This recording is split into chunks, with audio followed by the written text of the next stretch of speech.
Hey guys, here today showing you how to replace a valve cover gasket on a 2007 BMW 335i. This is the N54 engine, which is the twin turbo straight six engine from BMW.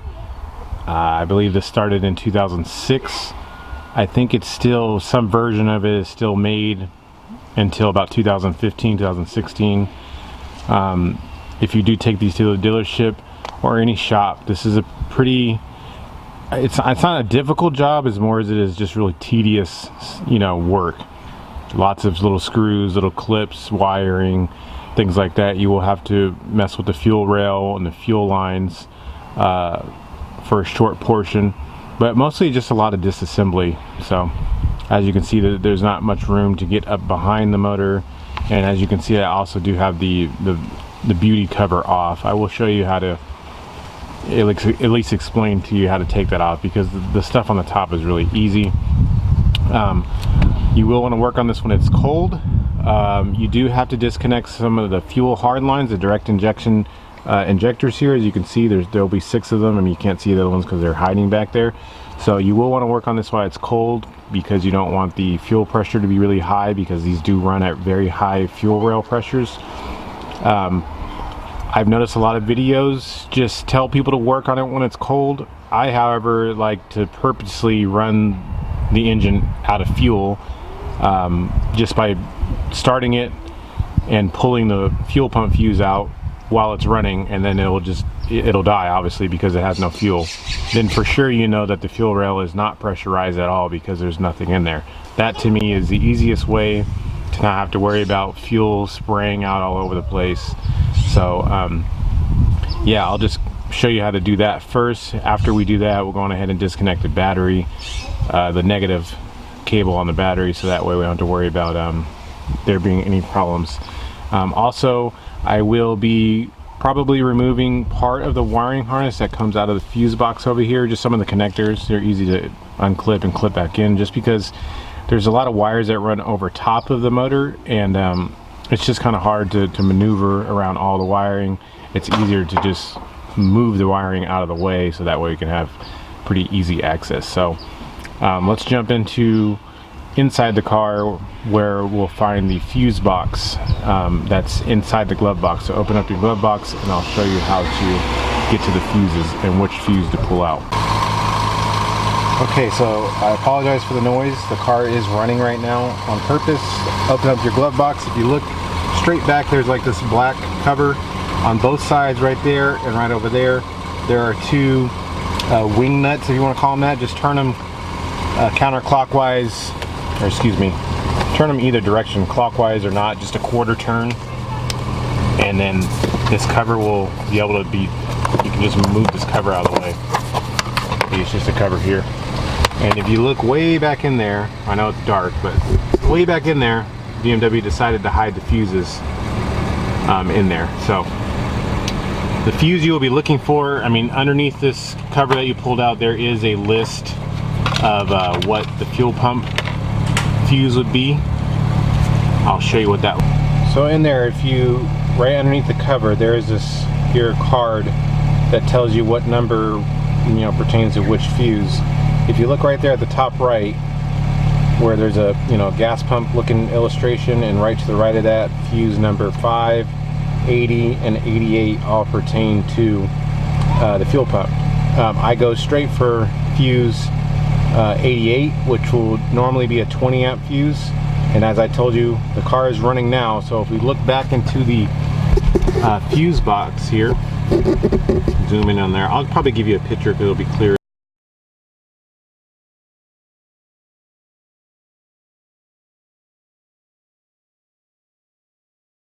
to see.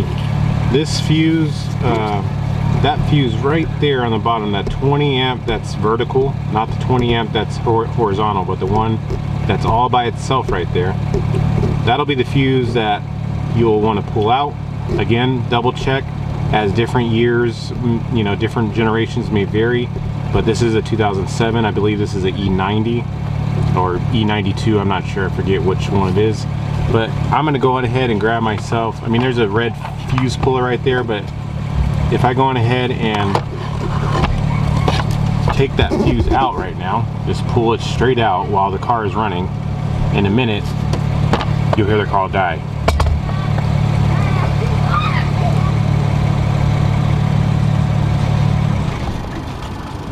And just like that, the car is now off. It's ran out of fuel on purpose. So now you know, now you can go on ahead and just push the button, turn the key off. Now you know for sure that the fuel rail is not pressurized, and you won't have any issues there. So obviously don't let it run for too long, because then you'll run the risk of you know, just working on a hot engine. So yeah, so once that's done, you're going to shut the car off, and then you want to come back into the trunk. Now this is a hard top convertible, so most of the time you won't have all this crap in the way. I don't know why BMW decides to hide their batteries so much, but in this car there is a cover here. These three covers, this one sits up on the side over there, and they're all held on by these little plastic tabs like these. They just turn clockwise once, and you can, you know, pull it out. But yeah, on the sedans and the coupes, normal coupes, there'll be something similar to this here, cover on the side, and it'll have these same type of tabs that you can turn and pull out, and eventually you'll, you know, be able to pull a cover down and it'll expose the battery. You want to go on ahead and just disconnect the negative side. I believe that is a 10mm nut right there. You can just loosen that up. You don't even have to take it off all the way, just loosen it up and then pull that off. So I'm gonna go ahead and do that now. Okay, so now that you've ran your car out of gas, you've disconnected the negative battery cable. There's a lot of stuff you need to take off, and like I said, I apologize. There's usually a cover right here. I'll get to that in a minute, but we will have to remove the wipers. You'll have to remove the cabin air filter holder. I already started, so sorry, some of this stuff is already out. You'll have to remove the airbox assembly here. You'll have to mess with the injector fuel rail and the connectors and all this wiring that's here. You will have to touch all that, so don't be nervous, just take your time. The first thing we want to do is to remove this here. It's holding power cable inside. If you just come straight back behind, you'll notice there's like a tab here in the middle. There's another tab right here on the other side. If you just come right on the top of it,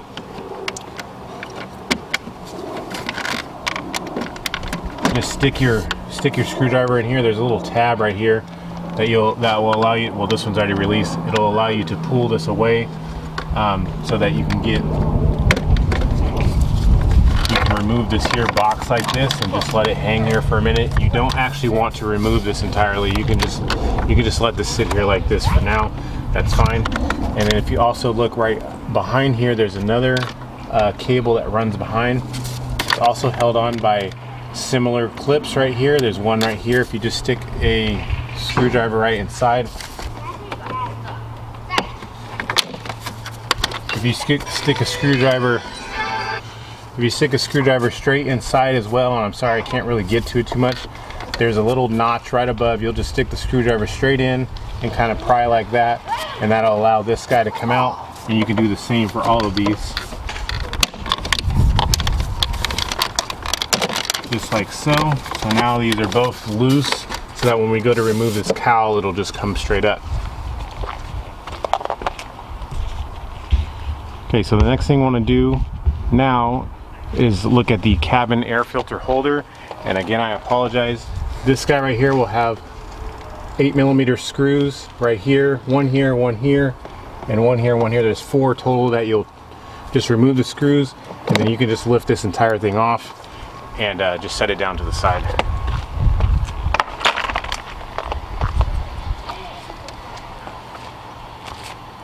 Okay, the next thing you want to do is to go on ahead and you can remove the wiper assemblies.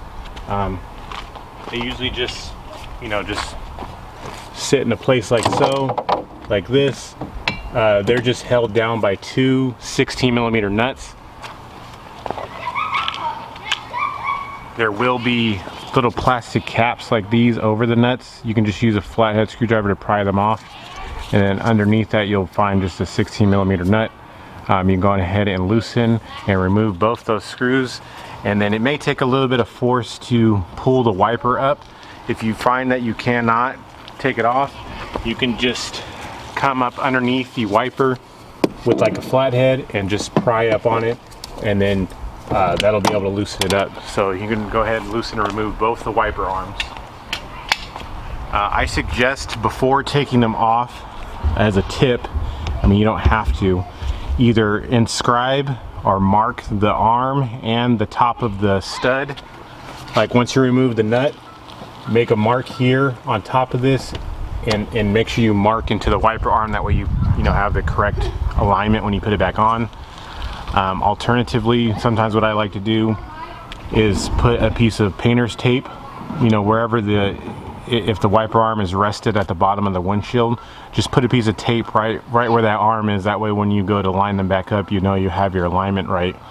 Because if you don't, and you go to use your wipers, you might find that one wiper, when it comes back to rest, might be too far down, or when it goes for the full swing, it might smack the side of the windshield by accident all the way up if it's too far.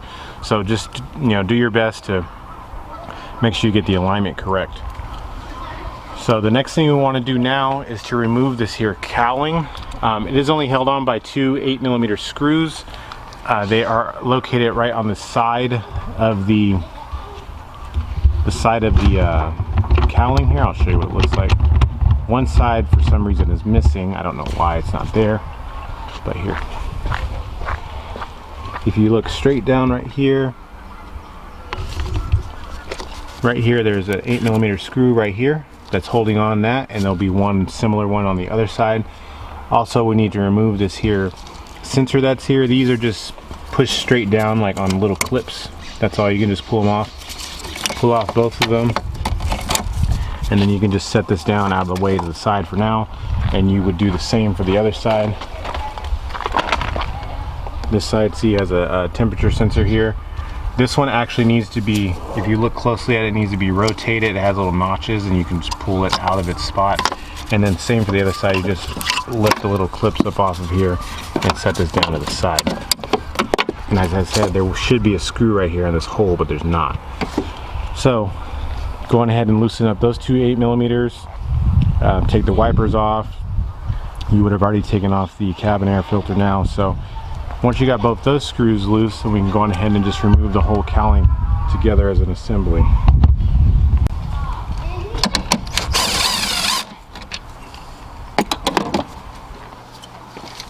Go ahead and loosen this. This will just lift straight up out of the way. As you can see, it exposed a lot more of the engine.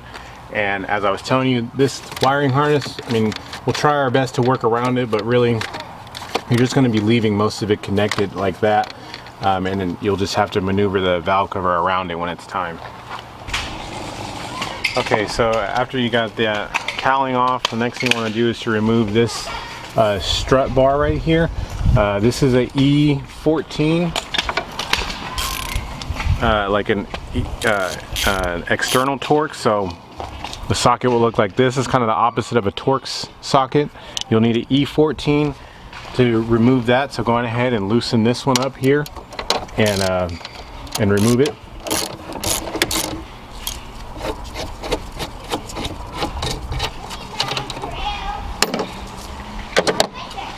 And then right up near where the wipers are at, there's this plug right here. You just grab a flathead screwdriver and turn it counterclockwise about a quarter turn, and that will reveal the other bolt that's holding on the other part of the strut tower. That one will actually be larger. It'll be an E18.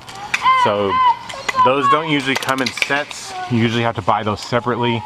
So if you need to go out and grab one, you should probably just grab a set. Most sets will come from I believe E14 down to maybe a I don't know, E5 or E2 or something like that. Those are most of the sets, and you will need those sockets for sure to do, to take off the valve cover, as they're all, I think E10s or E12s. So that's probably the only thing you really need to buy, because that's not a common bolt. I mean, if you're working on German cars, it's pretty common, but if you don't normally work on these, that is probably the only thing you may have to buy that you don't have. So like I said, remove this one over here on the side, and then I'm going to go ahead and remove that one right there in the back. You need an extension, and you can just clearly look straight down that hole and see the bolt.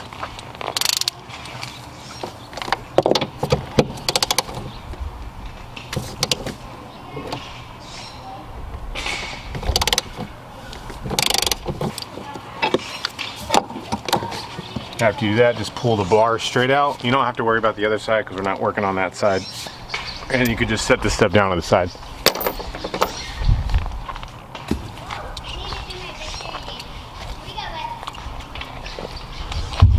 Okay, now here comes where the optional part would be at. I'm going to, like I said, remove some of this wiring out of this box over here. It's not 100% necessary, but it will be helpful in trying to maneuver the valve cover out. So if you look right here, I'm going to remove this here connector or fuse block, if you want to call it that. Right here, there's a black plastic tabs that need to get you just come from the bottom and lift them up on both sides. You just lift both up like this. There's also, when you look on top of the box, there's a lock and an unlock. If you look on the side of the box right here, there's a black plastic tab it just slides, it just slides this way and that way. So you want to slide it to the unlock side, of course, on both. And then lastly, on this side, there's a black tab, kind of like this one. Most of the time when you just lift this up, it'll come out. If not, you'll need to pinch both sides to get it to come out. Or if you have small enough hands, you might be able to get them down there to loosen up the sides. But I find that usually my hands aren't small enough. Sometimes they are, sometimes not. So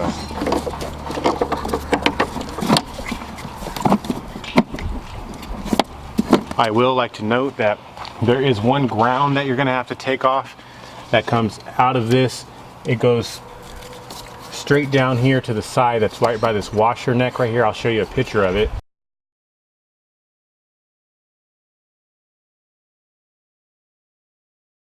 You'll need to remove it. It's a 10 millimeter. You'll loosen that up, and don't go up, put the nut back on that spot, so that way you don't forget that that's where that screw goes. Also, there's another power that comes out of the box.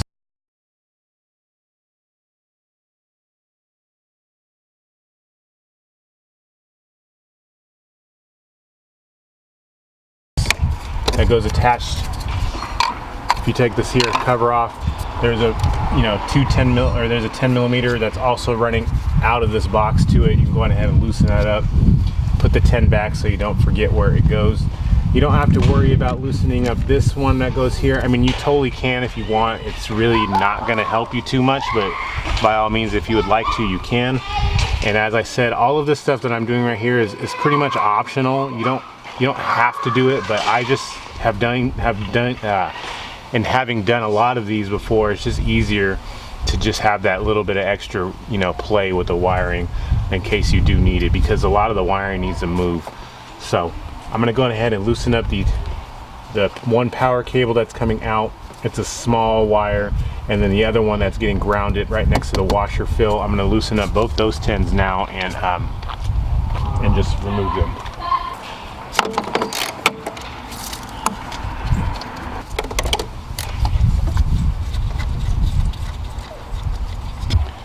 Okay, now that you've got the ground and the power off, you can go on ahead and you'll just know right away. You can lift these up like this. Just lift this guy up. This is the one, the ground right here. And then you'll also be able to lift this one up right here. This last one will be a little bit more difficult to lift up, and you can pull it up a little bit, but as you loosen up the rest of these wiring, that will come loose. And what you want to do really is just take this stuff and kind of just zip tie it up here or hold it up out of your way. If you wanted to take this cover off right here, it just pops off on the front like this. These little tabs right here.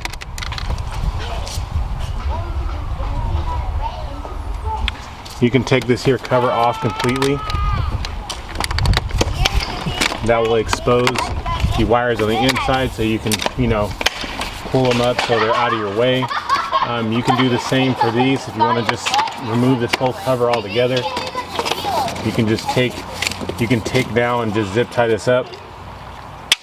I'm actually probably going to just disconnect this one right here from the firewall because it'll just be easier to deal with. I believe it is a 13 millimeter nut. So I'm gonna go ahead and remove that, and then I'll just zip tie all this stuff up out of the way for now, and then we can put it back.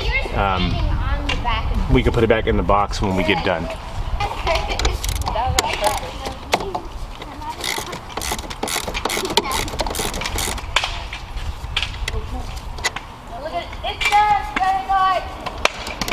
So now we can go on ahead and put the engine cover back on. So we'll go on ahead and grab that. And remember, those are held on by 5 millimeter Allen screws. There are 4 of these guys.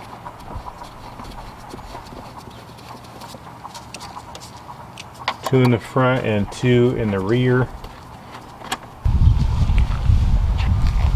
Okay, the next thing you want to do can be pretty tricky in trying to get it off. It's pretty fragile. This vacuum hose right here in the back, you can see it's held on right here by this plastic clip. There's 4 tabs, one here, one here, one here, one on the bottom that holds it on. So, and then there's an O-ring that's holding it on. So when you're trying to pull it off, it won't come off. And the same for back here in the back. It's kind of held on by a clip on both sides.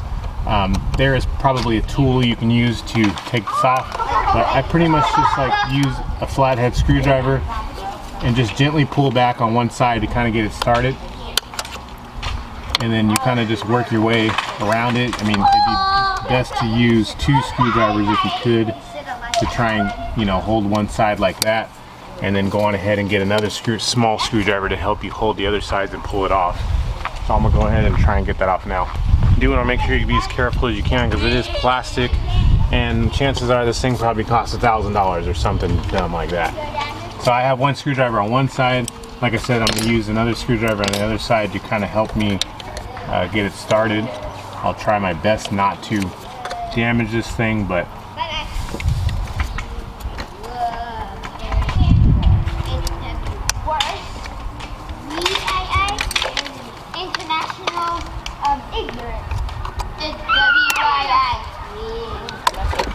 there we go, got that off. Like I said, I just held one side and the other side with 2 screwdrivers, and then I kind of picked the top up to get off, and then the bottom one should just unclip most of the time, but you just have to mess with it a little bit. There is probably a special tool for that, and I apologize, I don't know what it is, but I mean, aside from buying a special tool, just kind of mess with it a little bit and it'll come off. I'm gonna do the same for the back here.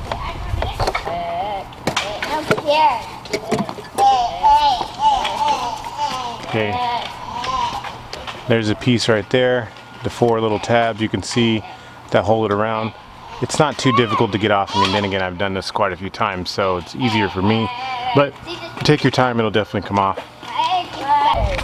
Okay, the next thing we can do is focus on taking the airbox off. It is held on by just various metal clips around the top. You can use a flathead screwdriver to help you pop them off, or you can just, sometimes you can pop it off with your finger, but you just use a screwdriver like so, you can pop all of them off. There's 5 in total. And this will just lift up and pull off like this. Go ahead and pull this out. If it's dirty, I mean, now's the time to change it.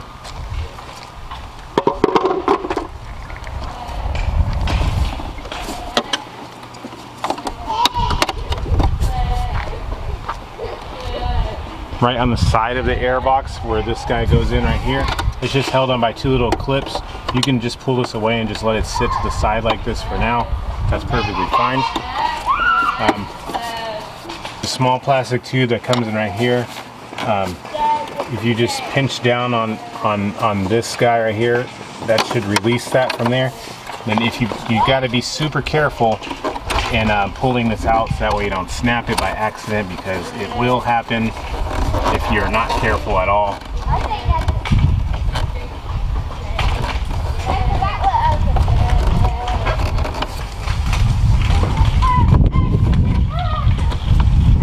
be able to use a screwdriver to kind of help you get it out.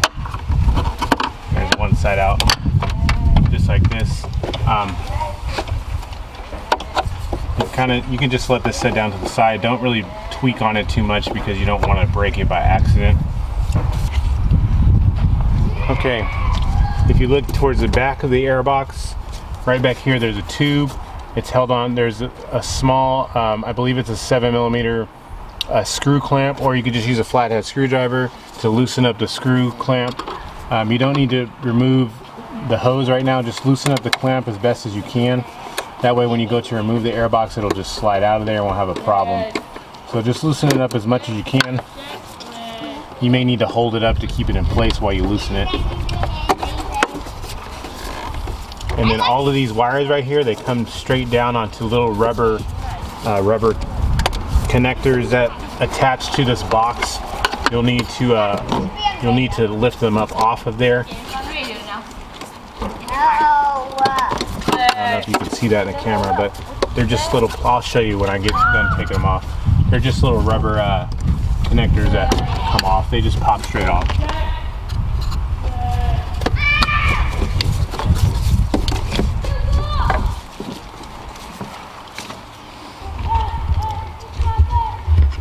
These little guys right here, these little rubber guys right down here on the bottom, they just slide straight up off of the airbox assembly here. So this whole airbox guy, if you notice down here in the very bottom, there's also one more, see if I can get you a better view at it. There's also one more screw clamp that's right here, same as the one that's in the back. Just flathead screwdriver, loosen this guy up. You're doing this so you can gain access to the fuel rail. So everything should be loosened up from this. This stuff is just press fit in here. I mean, you might have to tug up on it pretty hard in order to get it off of everything, but do be careful because you are going to remove it out of these tubes. This one came out right away. The ones right here in the back are a little bit more difficult to get off usually. If you pull up on them pretty good, this whole box will just come out with relative. So now you can see we have pretty good access to the fuel rail here that we will need to. These are the little wiring clamps I was telling you about. So all of this stuff, you can just zip tie this up to the side out of your way. So that way you don't have to fight it when you're trying to pull the valve cover off later. Okay, next thing we can do now is focus on removing the coil packs, the wiring, and all the little bits that are here on top, the fuel injector connectors and everything else. There's a lot here. If you have a set of picks, those are always nice to use. If you don't, a small flathead screwdriver is going to probably work the best for you. All the coil packs simply, they just lift up like so, like this. That's how you take the connector off. It's just one smooth motion. So go on ahead and remove all of these. You can label them if you'd like. You do not have to. It's entirely up to you.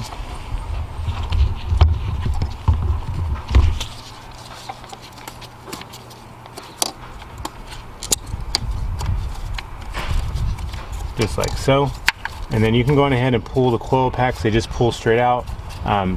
The handles here are supposed to help you. Sometimes if you find a little stubborn like this one, just grab yourself an extension, like a 3/8 extension handle, and just stick it in here like so, and then you can just pry up on it. It'll you know, just give it a good little tug. They'll normally just come straight off, but see, this one wants to, that one wants to act up right there. So, but they'll usually just come straight off like this. This one doesn't have the boot on it, so I'm gonna have to fish that out later. But go on ahead and remove all of them and pull them out and set them to the side.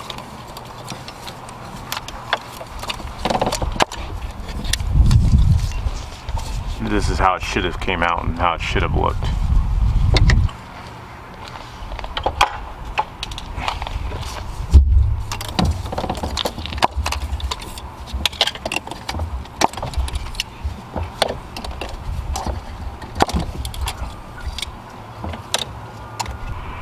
Okay, now next you want to disconnect the fuel injector connectors. You'll have to come down on the side of them, and there's a small tab that's holding them on. There's a clip right here that's holding these on. So when you're looking at them, if you come, I mean, you don't need this particular thing, but if you come down into the clip and pry it away from this connector, you can do it with a flathead screwdriver. It's totally fine. You would just come down on the side of the whole deal. There's a little plastic tab here that you need to push away from the connector and just pull it off. You'll have to do the same for all of them. The back one might be a little bit, you know, difficult to get at, but if you have a pick, it's easier. But it is totally possible to do with flathead screwdriver. I just like to use a pick because it's smaller. So I'm gonna go ahead and remove all of these now. Just like so, those are all disconnected.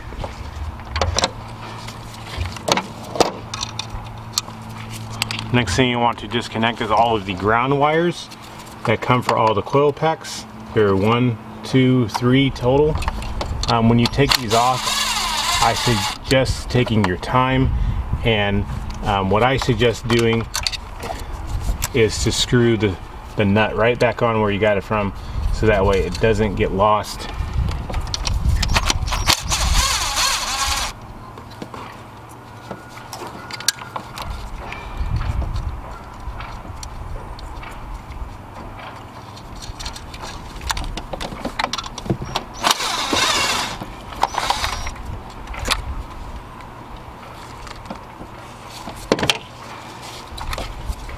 Okay, so that's all the wiring here now loose.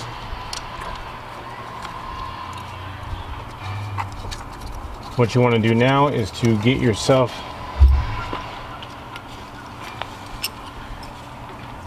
a E10 Torx and loosen up this one and the other one over here so you can remove this whole fuse deal right here.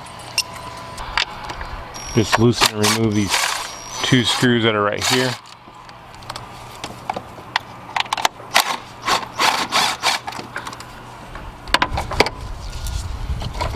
That way this whole guy right here will, I mean, it won't move out of the way, but it'll move enough out of the way. You're kind of just going to have to just set it down to the side. There is a connector that's holding on. There's a small black plastic clip that's holding this wiring harness on the back. You can maneuver it in such a way that you now have, you know, a little bit more room to work with here. You don't need to necessarily remove all of this right this second, but we will get to that in a minute. As long as all these here are loose, that's fine and good to go. The next thing we can do now is focus on removing the O2 sensor connectors, which are straight right down here on the side of the motor. I'm gonna see if I can get you a better camera angle at them. Okay, I don't have the best angle here, but you can see one of the connectors here that comes from this harness. There are 2 that goes, you know, one goes to the front of the motor. There's this little metal tab right here. If you just push the metal tab in and then pull straight up on the connector, you can loosen it. Same for the other one, just push that metal tab in and loosen it up. And you can maneuver this wiring harness around these other vacuum hoses here. Just like so, so I allow you to free that up just a little bit more. So this stuff disconnected over here to where we can, you know, maneuver it around if we need to. All this stuff just sits in little clips on the side of the motor. So as long as we have just a little bit of space to be able to move this around when we go to pull this cover out, we should be okay for now. So there is 2 vacuum lines that we will have to mess with, which are these 2 that come across here. They do go into the bottom of these canisters right here. I try to just reach around the bottom and pull straight down and get them off, but sometimes that doesn't work, which is probably going to be the case here. So it looks like we may actually have to move these vacuum hoses off. So you can just pull the 2 tops off right here, just wiggle them and pull them off, and then you can just tuck them down to the side or out of your way for now, wherever you want to put them at. Of course, I should have told you, do make sure you remember where they go, but they're cut to length, so you should be able to set them right back where they were. So yeah, we're gonna have to focus on moving these here canisters up and out. That way we can get to the vacuum connectors that are on the bottom. So if you're staring right here at this holder, there's one 10mm bolt that's right here, and if you look straight down in front, of this one here, there's another 10mm nut that's holding this to the frame rail. Loosen and remove both of those, and then we can get this canister up so that we can disconnect the two vacuum lines on the bottom.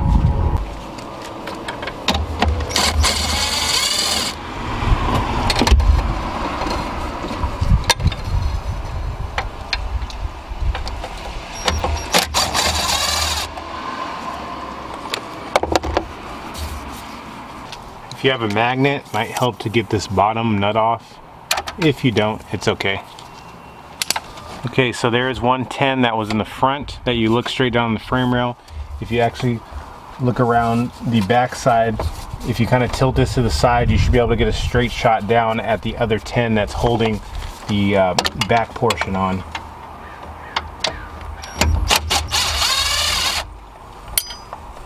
Again, a magnet would be helpful in order to get the nut that has fallen down. So after those are loose, you should be able to kind of pick these up and then disconnect the two vacuum hoses that are on the bottom. Just do your best to get them off. They might be a little stubborn like these are, so you'll just have to try your best to maneuver them while trying to be extremely careful. Okay, got the other one off there. So you can just set this guy down to the side. Now you can see that these are the two vacuum hoses that'll come up right here and run over top. You kind of just pop them out of their spots that they are attached to on the valve cover. Just do your best to be as careful as you can with all of this stuff because it is all very brittle.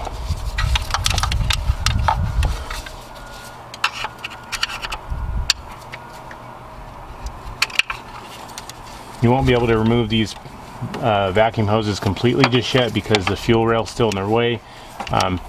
You can do your best to fish them around if you can, fish them around all this stuff and pull them out. But I would just hold off for a second. That way you don't risk damaging them because you do have to remove the fuel rail anyway. So we'll go on ahead now and focus on taking the injector pipes off and removing the fuel rail so we can get to the valve cover. Okay, the first thing we're going to do is take off the electrical connectors. There's one right here, and one at the very back.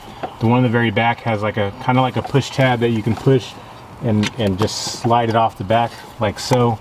There's just a little plastic tab back here that you can push and pull it off. Again, that's on the very end of the fuel rail. Just take it off, and I mean, you can just set it to the side there for now. There's also various wires that are attached in the back of the valve cover. They're just sitting in clips, like I said, and you will have to just maneuver them out of all the clips, so that way when we go to remove the valve cover, none of it's in the way. You don't have to actually physically take them all off. You just have to take them out of their little holders, so that way when you remove the valve cover, you're free and clear. They're just a lot of little clips like this that everything is just sitting in. So we go ahead and just remove these like this. These connectors can just pop up out of this connector here. Just pop them off like this, and then there's little black plastic tabs here that you can push and disconnect. They just pull apart like so. Same for this one. Just pry it up out of here, and then just disconnect them.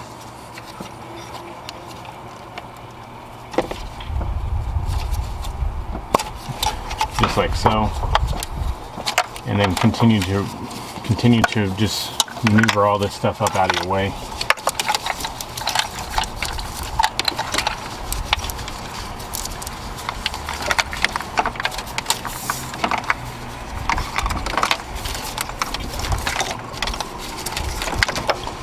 If you look up right here on the front, right by the oil filter housing here, there's another connector you can take out by If you remember these little black plastic guys here in the front, the O2 sensors, they have little metal tabs on them. If you just push the tab in, then you can just take the connector straight off. So that'll at least free up a little bit of room there. Okay, these little clips right here are the ones I was talking about right now. I'm sorry the camera wasn't focused on that, but you just push them down and then pull them off. There should be 4. 1, 2, 3, and then one right here in the front will be there. These are just the, you know, holders that were holding all the cables in place. As I said, all of this stuff can just be loose for now, and we'll leave it like that. Now we can focus on loosening up all the hard pipes so that we can actually, you know, move the fuel rail up and out of the way. So I'm gonna go ahead and get the correct wrenches for that now. Okay, on to removing these fuel injector pipes here. The actual correct tool you need to use is called a flare nut wrench. If you look at this wrench right here, it's kind of like odd looking compared to a normal box end wrench right here. You can see how they look different. This is the correct wrench on the right to use for flare nuts, brake lines, these kind of lines. So if you have them, it is a 14 millimeter for these pipes here, and then you'll use a 17 millimeter right here in the front for the main line coming in. When you go to loosen this side up over here, you want to actually hold the injector itself. There's an injector on the bottom that you'll use a 13 millimeter wrench to hold it on the bottom. That way when you go to break this one loose up here, the injector's not spinning around as well. So you want to use a 14 millimeter flare nut. Well, they all should be flare nut, but if you don't have one, it's completely fine. You can just loosen them just like that. They're not going to be very tight. Just loosen it up barely. And go ahead and loosen up all of these in the inside here. Loosen up all 6 of these, then loosen up all 6 of these here. Same. These you don't need to hold. You can just use a 14 millimeter like that, and that'll loosen up all these here on the top. Just loosen them all up slowly. As I said, we should have relieved all the pressure already, but just in case, you know, there's something in there still, you just want to be careful because it is fuel. So I'll go ahead and loosen all these up now, and then we can go ahead and remove these lines. So all those are loose. Just take them all off like so. Be careful because there will be some type of fuel, so please no smoking.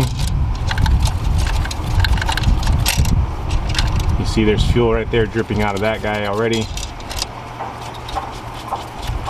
But none of these should be under tremendous pressure. I'm gonna grab myself a rag, that way I can catch some of this fuel and it doesn't spill all over the place. Just do your best to catch some of it if you can. I know you can't catch all of it, but just do your best, because there will be fuel on some of these lines. Just loosen and remove all 6 of these here lines. Do make sure you remember where they go. The front 5 ones should be all similar, but the very last one on the end is bent a little bit differently. But just remember where they all go, so that way you just don't forget. Okay, so once you've got that, all those off, you can go ahead and loosen up this very front one right here, which I said before is a 17 millimeter. You can use the flare nut wrench for it. So you see it has an open end on it on purpose, so you can just slip it right over and fit it on, and then go ahead and crack it loose like so. It's just that easy. So this one might have fuel in it as well. Don't try and pry it away right now. Leave it right there, because we are going to loosen up the fuel rail, and then we can go ahead and remove the fuel rail from the car actually. So we'll turn your attention to the bolts that are holding the fuel rail on. Okay, now that you've loosened up the fuel rail, if you look down on the side of the fuel rail, it has little tangs like this. There's 4. There's little black 11 millimeter bolts that are holding it on. 1, 2, 3, and 4 in the back. So go ahead and loosen and remove all of those.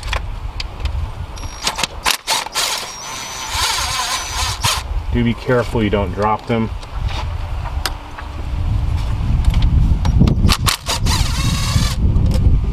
You may want to put a rag up here in the front in case you start dropping a little bit of fuel as well. Loose, you can go on ahead and just lift the fuel rail off. Try not to tip it around too much, as there will be gas in it, and just set it down on the side.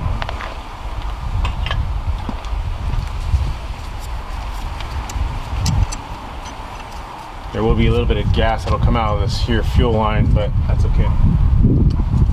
Now you can slip the vacuum hoses out and just hang them off to the side so they're out of your way. Same with the wiring harness. I mean, you can you can get it up out of your way some kind of way, or just work around it as you get to it. Okay, now after all the fuel stuff is done, the next thing you want to do is to remove the 3 ground studs that are here. If you remember, these are where the little 8mm screws were holding on right here. So go ahead and take those little 8mm nuts off, set them down to the side. And if you look at the studs, they are extremely tall. So this is another tool you may have to buy or not. I was able to make it work with just a normal 10mm deep socket, which is what the size is. But you see, if you stick it on here just by itself, the stud is almost coming out. So you're really gonna have to use a little bit of finesse to try and get it off with a normal deep 10. It'll work, and I've done it a lot, and that one's already loose. But if you for some reason can't do it, they do sell 10s that are deeper than this, you know, like a little bit taller, that will work perfectly fine. You will have to probably order one or go track one down, as most, you know, parts stores don't tend to carry them. But nonetheless, you can certainly do it. And then when you do loosen them up, they're not going to want to come out right away. You can grab yourself a pair of pliers and you should be able to just pull them straight out. So I'm going to have loosen up this one and pull it out just to show you.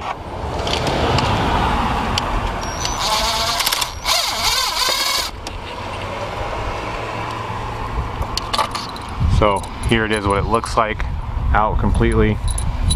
This little guy just sets into like a piece of, it sets down into like some rubber that's in the valve cover gasket, but you do need to remove all 3 of these and set them down.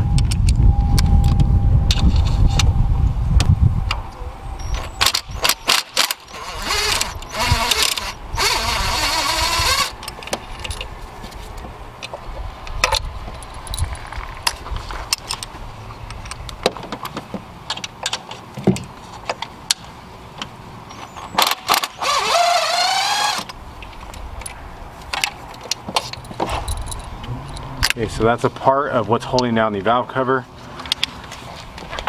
Now the only other things that are holding the valve cover on now pretty much are all of the E10 torques that are sitting around, that are going around the perimeter. I believe there's 26 total. You will have to keep in mind that some of these are actually a little bit longer than each other. So when you pull them out, do make sure that you note which ones are longer and which ones are not longer. But when you're looking at the motor right now, pretty much the only ones that are going to be longer are this one up here in the very front, very top right there. That one is going to be 38mm long. And then when you're looking at the motor as well, in the very back corner over here, I can't point to it because you can't see it, but the one that's in the very back over there, in the very back right corner, is also a 38mm long bolt. So those two are just as long. All of the ones in the middle are the same length. All the ones that go around are the same length. The only 3 that are different in the middle here are just the studs, but we just pulled those out. So everything else aside from that corner right here and that corner in the back are different lengths. So do make sure you pay attention to that. You can go ahead and loosen up all those bolts now. Some of them may come out, some of them may not. Just do your best to get them all off.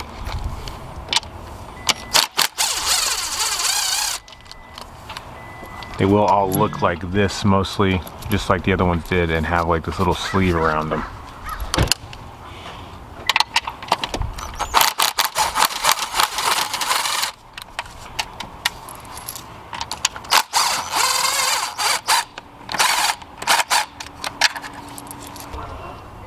Okay, after you've gotten all the screws loosened up, double check you got them all out. You will have to do some gentle prying on this thing to kind of get it moving. I usually like to come right here and kind of just start prying up on it, and then just kind of work my way around to you know, get it off, because it will be stuck with this old gasket on. So you just have to do your best to pry it up and get it off.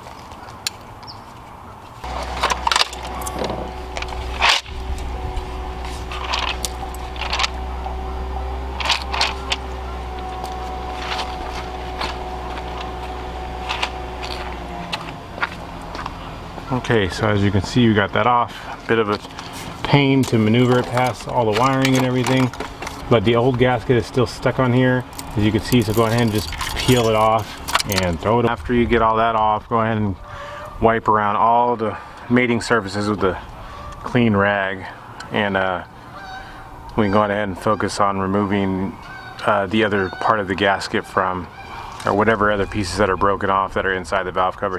Most of the time the valve cover gasket just sticks to the head like this one did. In other cases, you'll just have to pry it out of the valve cover that I just set down on the ground. So I'm just going to get a rag and wipe all this up. Okay, as I said before, if your valve cover gasket so happen to stick to the cylinder head, just pull it off.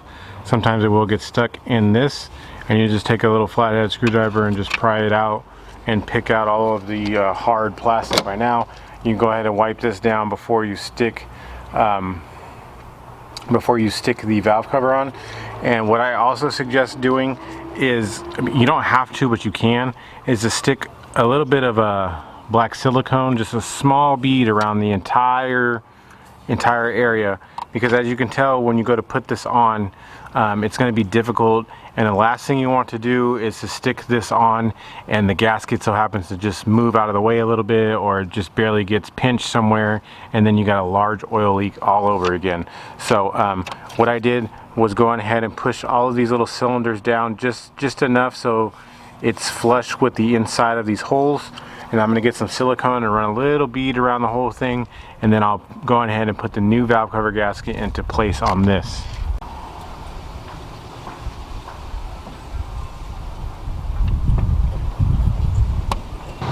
Okay, once you get the silicone on, you can go on ahead and install the new gasket. If you look closely at the gasket, one side will obviously be very thin. That's what sticks into this here, and one side will be pretty flat.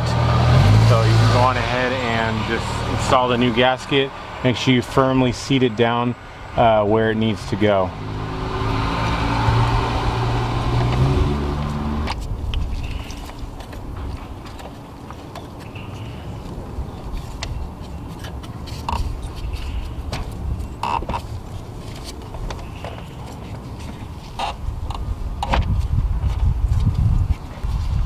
Okay, so now in order to help you keep the valve cover up still, go on ahead and push the little cylinders back into place.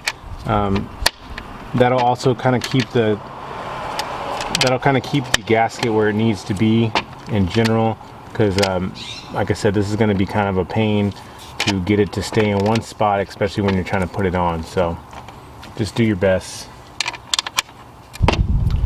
Okay, once you get that into place, pretty much you're just going to have to do your best to maneuver the valve cover back into position, and then go on ahead and tighten down all the bolts. I believe that you torque them down to 75 inch-pounds. If you don't have an inch-pound torque wrench, just divide that by 12 and you'll come up with foot-pounds. So just do your best. It's going to be a struggle, I promise you. But just take your time and it should be okay. If you have an extra set of hands, that's helpful to hold the wiring harness up out of the way. If you don't, then you're just going to have to do what you can. Okay, after much struggle to keep the gasket in place, I finally got the valve cover back down where it needs to be. You do want to make sure that you go on ahead and tighten up all of the E10 torques. They all get torqued down to 75 inch-pounds, so I'm going to go ahead and just quickly snug them all up, and then I will get right back with you guys. Also, don't forget to tighten up the 3 ground studs that go in the middle here, along with all of the torques. And then after you get done with that, we'll go on ahead and get back to reassembling everything. Okay, I've got everything back on and torqued down. All of the E10s all torqued to 75 inch-pounds. I got the 3 ground studs back on as well, all torqued down and ready to go. So now pretty much we're just going to be working backwards, just reinstalling everything. The first thing you want to put back on is the fuel rail. We'll go ahead and just slide that into place. I'll get you a better camera angle here now.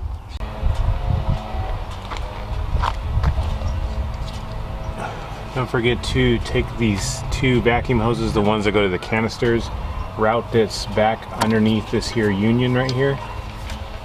You don't have to place it right into the valve cover at this moment, but just, you know, just put it there so that you know it's there in place.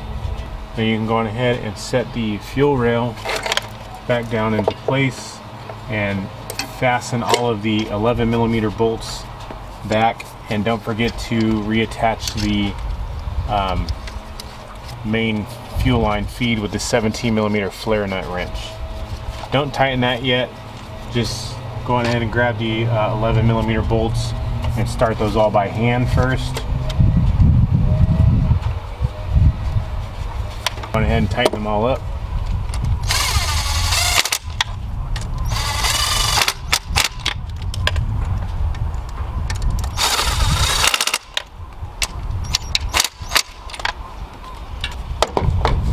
And go on ahead and tighten up the 17mm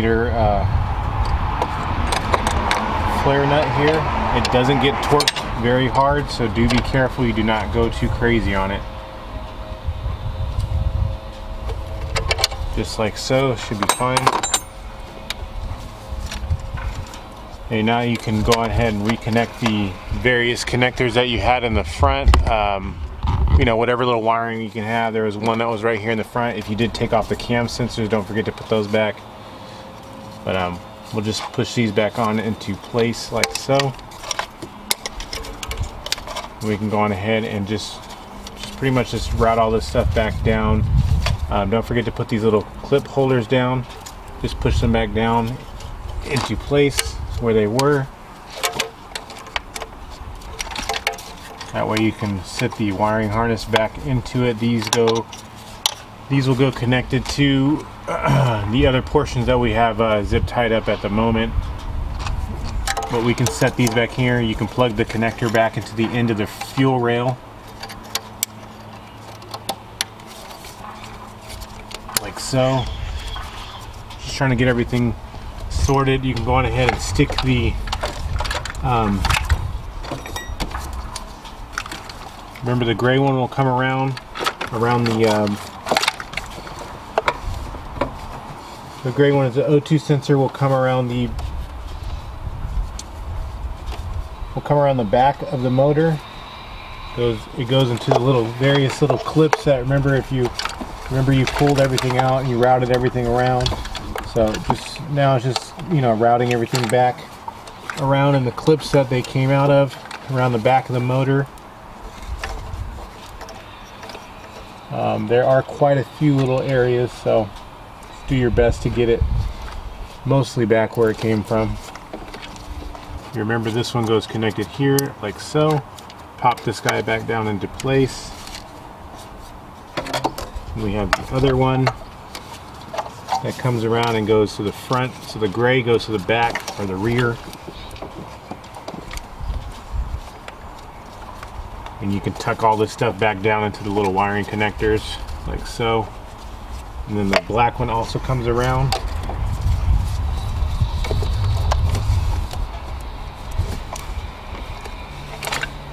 Also go down into the wiring harness.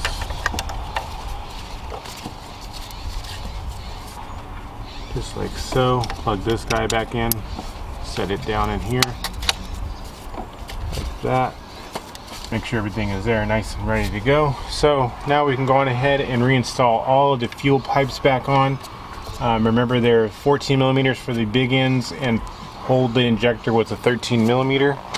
So going ahead and moving to the other side so that I can show you me putting those back on.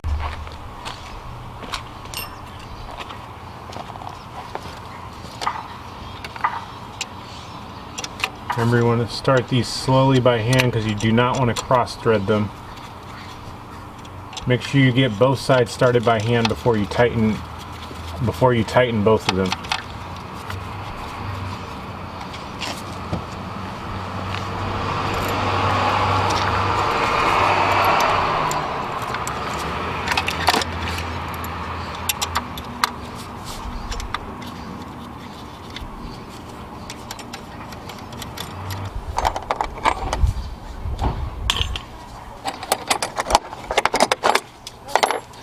Alright, just like the 17 on the main, don't need to tighten these extremely hard. Get them nice and snug. Okay, we got those all tight. So now we can focus on getting this vacuum canister right here back reinstalled into the corner. This guy here, if you remember, these two come up from the bottom and they get attached, and then there are an additional two that come from behind the motor that get attached to the top. So it may be a little bit of a challenge to get the two 10mm started at the bottom, but just try your best to get them on. I'm going ahead and reinstall the vacuum hoses.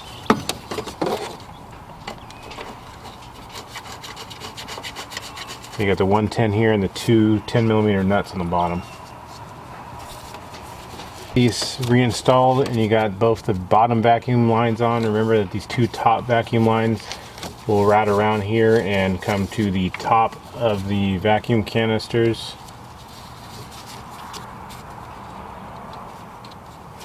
Like so. They just sit in these little clips right here. And you can also go on ahead and reattach the two, I think these are maybe map sensors or boost solenoids, I'm not sure what they are, but you can reattach these two over here that have the little metal tabs on them. So yeah, that's pretty much everything there settled on that side. Now we can go on ahead and pretty much focus on just reattaching most of this wiring back.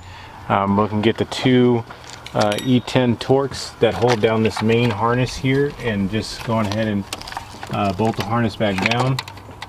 Don't forget to slide this back into the box over here if necessary.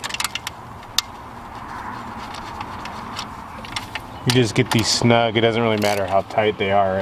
You don't have to get them very tight.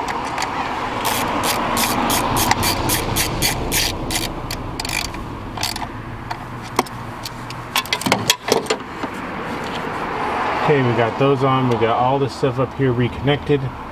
Don't forget to reconnect the reroute the wiring harness back here to where it needs to be. It just sits in, two little clips, so don't forget to do that. Small vacuum hose, reattach this back to the back of the motor back here.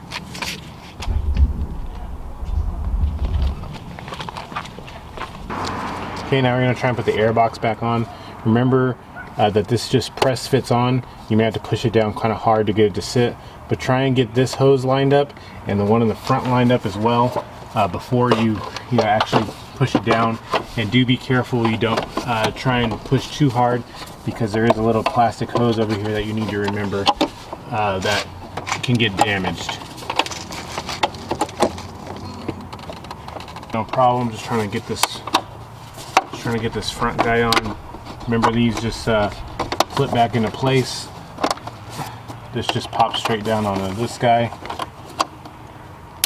like so, and it pops right into the front of the box.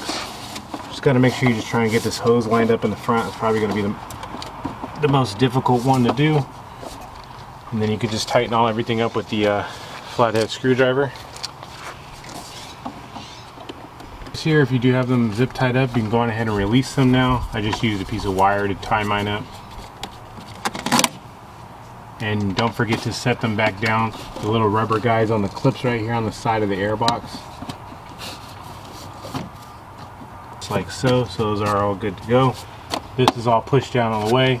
This is back reattached. And put the air filter back in.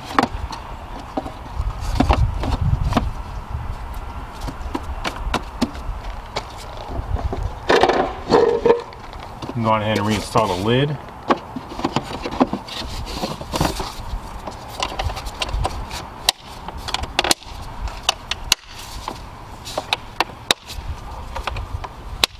And don't forget to push this little tube back into place over here.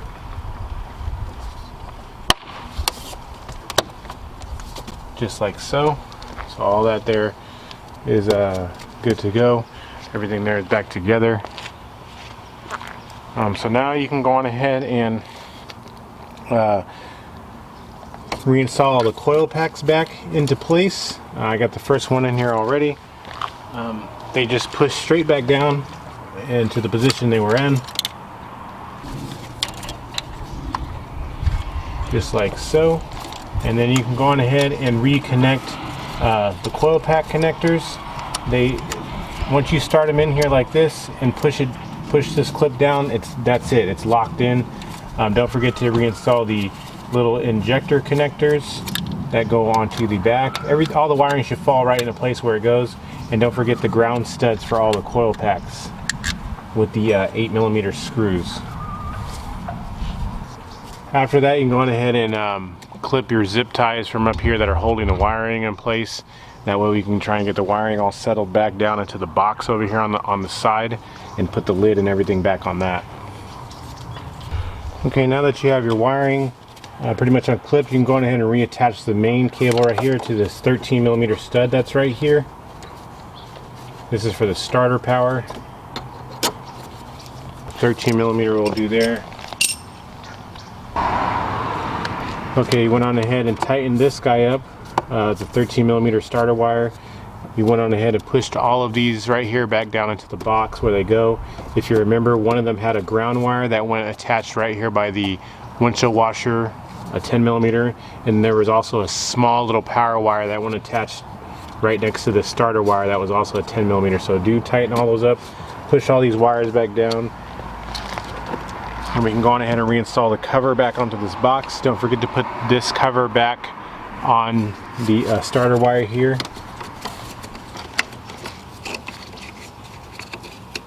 If I can remember the heck direction it goes.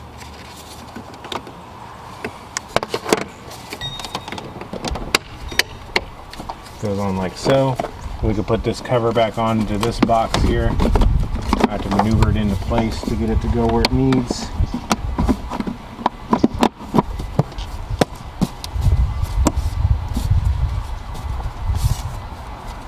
Don't forget to slide these things to lock it.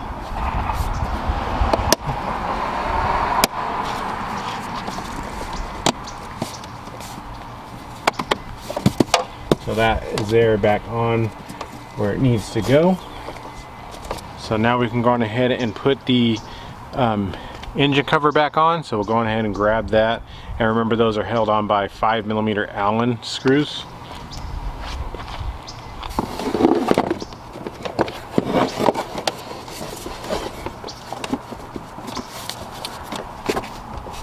Just like so. There are 4 of these guys, 2 in the front and 2 in the rear. Reattach this here strut tower bar that goes back into the back right here in this hole.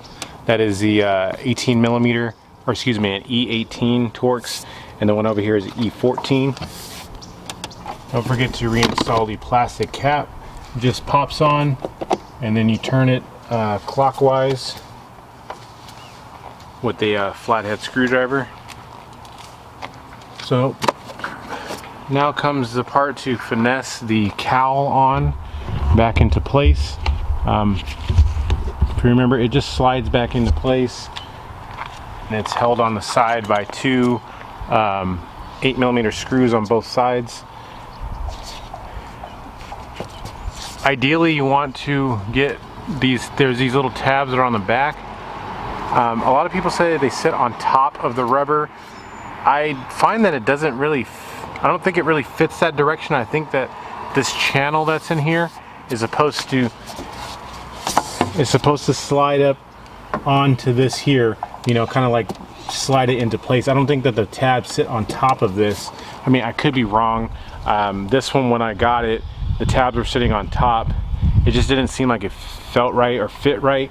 So I am going to try to sit everything into that channel if I can.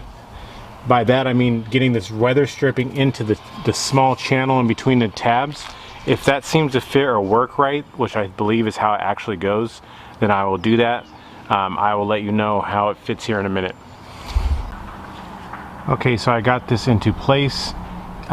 You do need to fit that weather stripping in the back into the small channel in the cowling. So it would take a little bit of finesse, but you should be able to get it. After you do that, you can tighten up the 8mm screw here and the 8mm screw on the other side.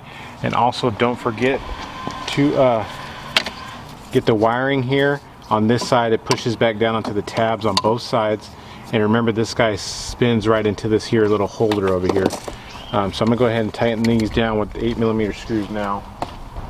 Okay, we can go on ahead now and reinstall the wiper arms back into place. They're just held on by 16mm nuts.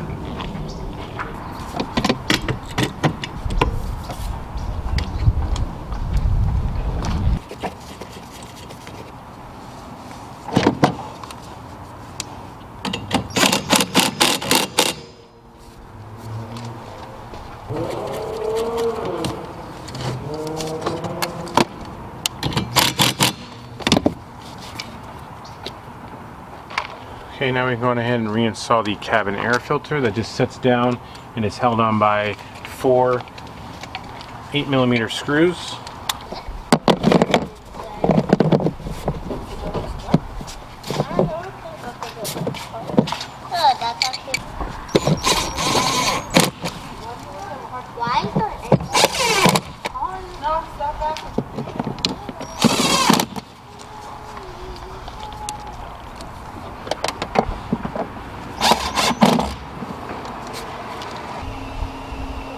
Okay, we got the cabin air filter back into place. Last thing we need to do up here is to put this cover back on the brake reservoir. This guy just kind of snaps down into place. Okay, like so. That guy is all snapped in, ready to go. Okay, so now we can just route these last the last 3 wiring looms here up underneath the cowl. Now this main guy kind of just snaps in all on his own. Just like so.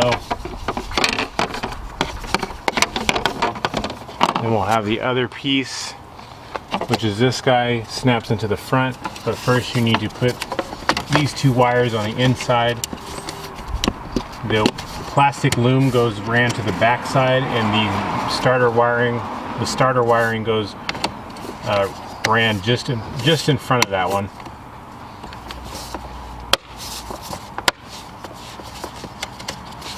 Just like so. The cover goes into the back here, kind of like a hinge, and then comes down onto the front portion and locks into place.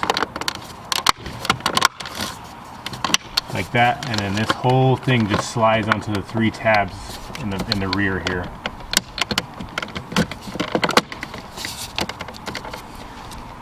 Just like so. So the only thing you'll have left to do now is to go back inside the car and reinstall the fuel pump fuse, and then after that you can reconnect the battery and put all that back together and start it up. If you have any comments or questions, please ask them in the comment section below.